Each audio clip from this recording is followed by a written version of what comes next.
जो मर्द थे वो जंग में गए, आगे की लाइन लोग पूरा कर देंगे। ठुमक चलत रामचंद्र बाजत पैजमिया, और जब धमक चलत रामचंद्र हिलत लंकनिया। तो जब लंका हिलने लगी थी, जब राम जी धमक के चलने लगे थे कि बर्बाद गुलिस्ता करने को बस एक ही उल्लू काफी था। हर साख पे उल्लू बैठा हो तो बर्बाद गुलिस्ता क्या कहना। क्या बात है। अनुराग ओझा जी हमारे साथ हैं, उनसे बात कर लेते हैं। अनुराग जी, कंगना रनावत उतरी है मैदान में, लेकिन कांग्रेस क्यों बौखला गई? देखिए, कांग्रेस कहाँ बौखलाई हुई मैडम, बौखलाए तो आप जैसे पत्रकार। बात रही कंगना रनावत के मंडी की, मतलब मंडी जहाँ से वो चुनाव लड़ रही है जिस लोकसभा से। अब बताइए कि उस पर उनको दिक्कत क्यों हो रही है? वो तो क्या कह रही थी 2014 के बाद में भारत आजाद हुआ है। भारत आजाद हुआ है तो हमारी देह पे कपड़ा आया है। अब मैडम आप बताइए, ऐसे ऐसे लोग जब संसद के अंदर जाएंगे तो मुझे लगता है कि संसद भवन का निर्माण तभी होगा। वो कहेंगे आज ही संसद धन्य हुआ है जब कंगना रनावत वहाँ पे पहुंचेगी, ऐसा भी बयान दे सकते हैं।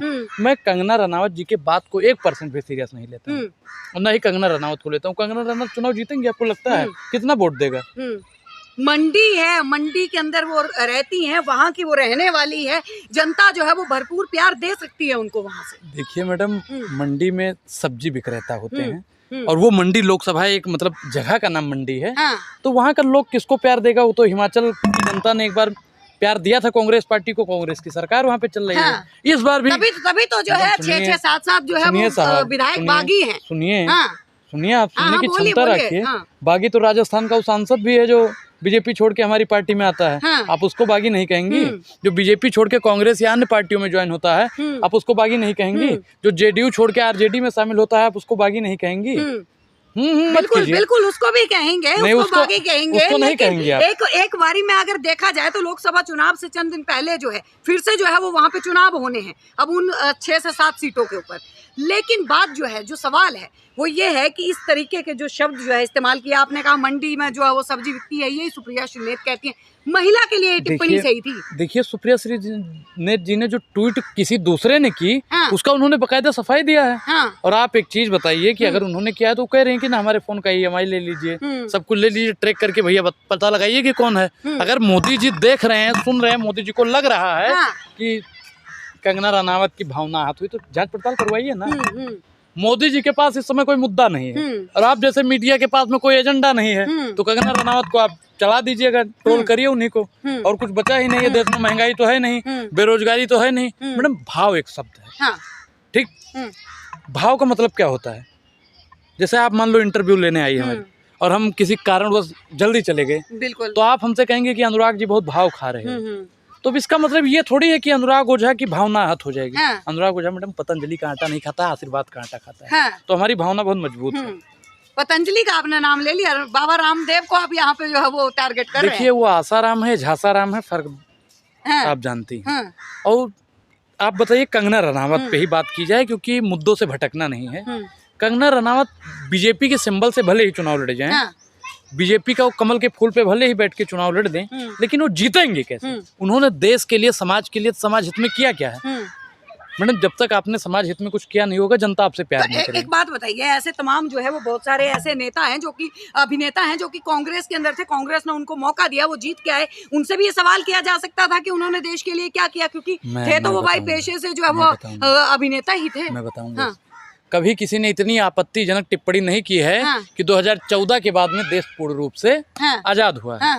कभी किसी ने नहीं कहा होगा कि हम मोदी जी के बताइए, कांग्रेस पार्टी में कभी किसी अभिनेता ने कहा है कि हम राहुल गांधी के चेहरे पे जीतेंगे, या नेहरू जी के चेहरे पे जीतेंगे, या राजीव जी के, या सोनिया जी के, या इंदिरा जी के चेहरे पे? किसी ने कहा है? किसी ने नहीं कहा। अब आज कंगना रनावत जी क्या कह रही हैं?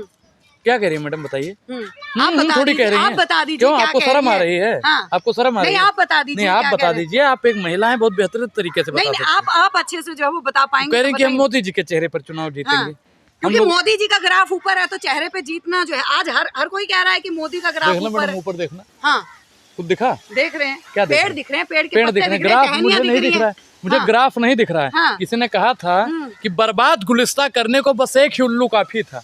हर साख पे उल्लू बैठा हो तो बर्बाद गुलिस्ता क्या कहना। क्या बात है। तो मैडम, जब सब पे तो आप ये कह रहे हैं कि हर शाख पे जो है उल्लू, यानी कि बीजेपी की हर जो है सीट के ऊपर एक उल्लू बैठा हुआ है। ये तो मैडम आपने कह दिया, ये मैडम आपने कह दिया। मैंने तो एक व्यंग्यात्मक दोहा बोला था बस, इसीलिए मैंने आपको ऊपर दिखा था, ऊपर उल्लू नहीं दिखा, तो हमने कहा पूरी बात ही कहा जाए आपसे। तो मैडम एक बात बताइए, अगर भरोसा है तभी तो बीजेपी कह रही है 400 पार। देखिए 400 पार का मैडम जहाँ तक आपने बात की, भारतीय जनता पार्टी अगर 400 पार लाती है तो कहीं ना कहीं ईवीएम में इनकी सेटिंग होगी। जब मैडम सेटिंग होती है तभी तो कहते हैं ना कि फोन कर देते हैं इस एड्रेस पे मिलना है या फिर फलाना 400 पार हो जाएगा। इससे पहले कभी किसी ने कहा है कि हम 400 पार जाएंगे, 300 पार जाएंगे, 200 पार जाएंगे? किसी ने नहीं कहा होगा। ये देश के इतिहास में पहली बार हो रहा है कि तानाशाह हर जगह अपना सिस्टम बैठा के रखता है और बोल देता है 400 पार, 350 पार, 250 पार।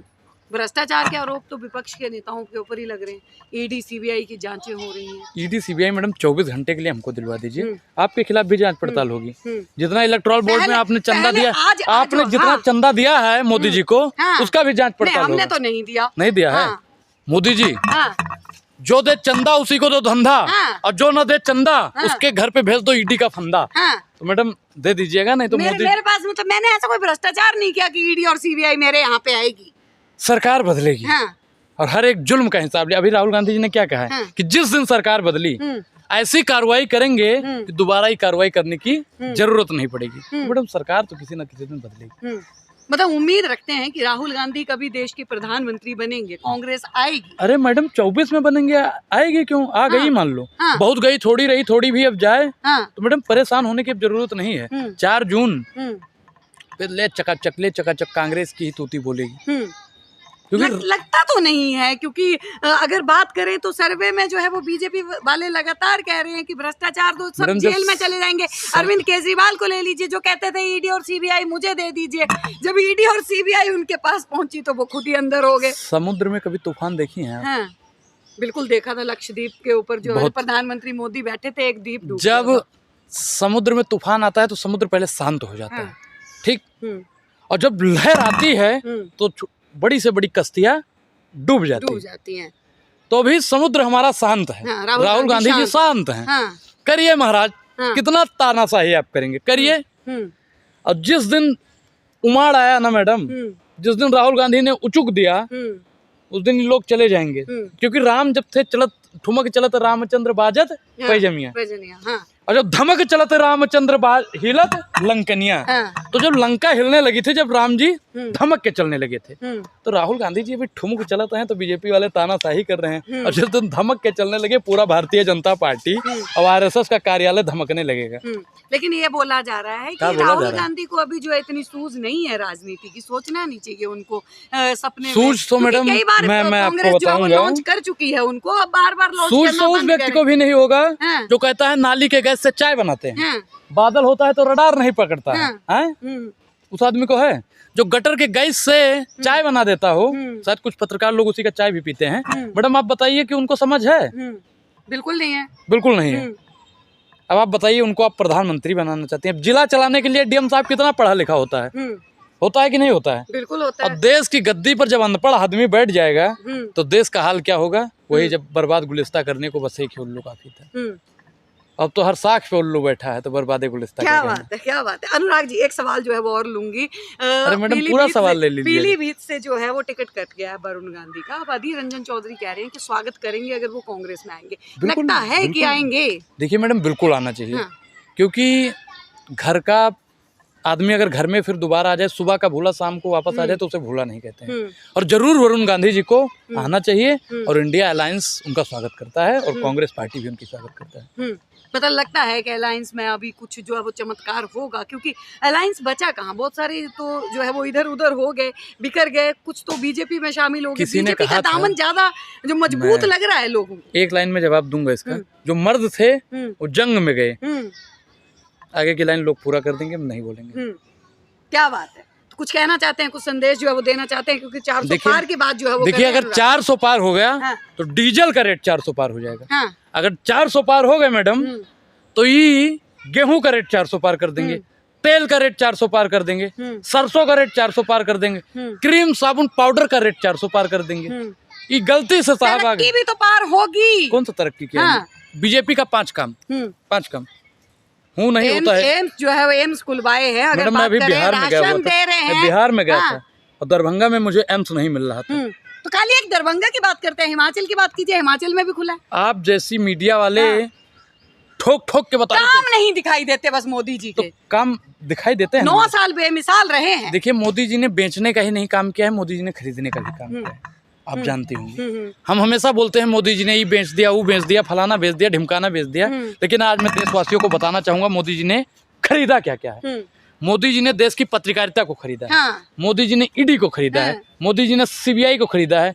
मोदी ने चचा को खरीद लिया है, ताकि चाहे मेयर का चुनाव हो या लोकसभा का चुनाव हो या विधानसभा का चुनाव हो, वही धांधली करनी है जो धांधली मेयर चुनाव में चंडीगढ़ में की थी। तो मोदी जी ने ये सब खरीदने का काम किया है। अनुराग जी, आपने बोला कि आप अभी बिहार जो है वो होके आए थे, उपलब्धियों के ऊपर हम बात कर रहे थे, लेकिन उसी के साथ हम बात करें बिहार के अंदर बड़ा चर्चित चेहरा जो है मनीष कश्यप का रहा। मनीष कश्यप चुनाव लड़ रहे हैं वहां से।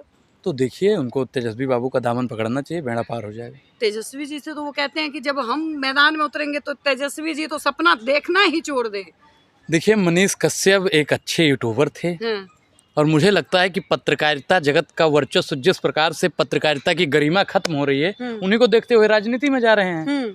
तो राजनीति में आइए और आप आगे तक जाइए, और लालू के बिना चालू बिहार ना हुई मैडम। जब लालू का दामन पकड़ेंगे तभी इनका उद्धार होगा। अगर ये सोच रहे हैं कि बीजेपी वाला इनको टिकट देगा, तो बीजेपी इनको कभी टिकट नहीं देगी। मतलब कभी वो कह रहे हैं बिहार की जनता मेरे को टिकट देगी, मैं बिहार की जनता के लिए लड़ूंगा। देखिए, बिहार की जनता के लिए लड़े, अच्छी बात है, लेकिन बिहार की जनता के लिए करेंगे क्या?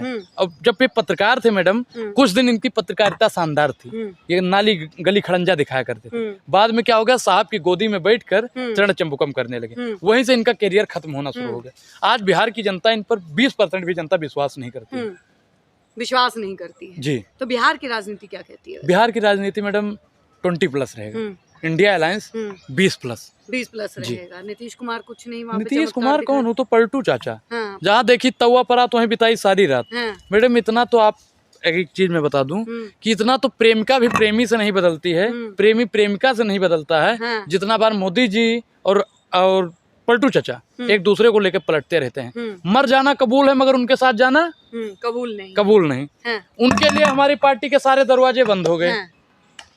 मतलब ये लोग मैडम खुद का बयान जब एक आमने सामने फेस टू फेस होते होंगे ना, तो नजरें कैसे मिलाते होंगे कि भगवान ही जाने। जी, बहुत बहुत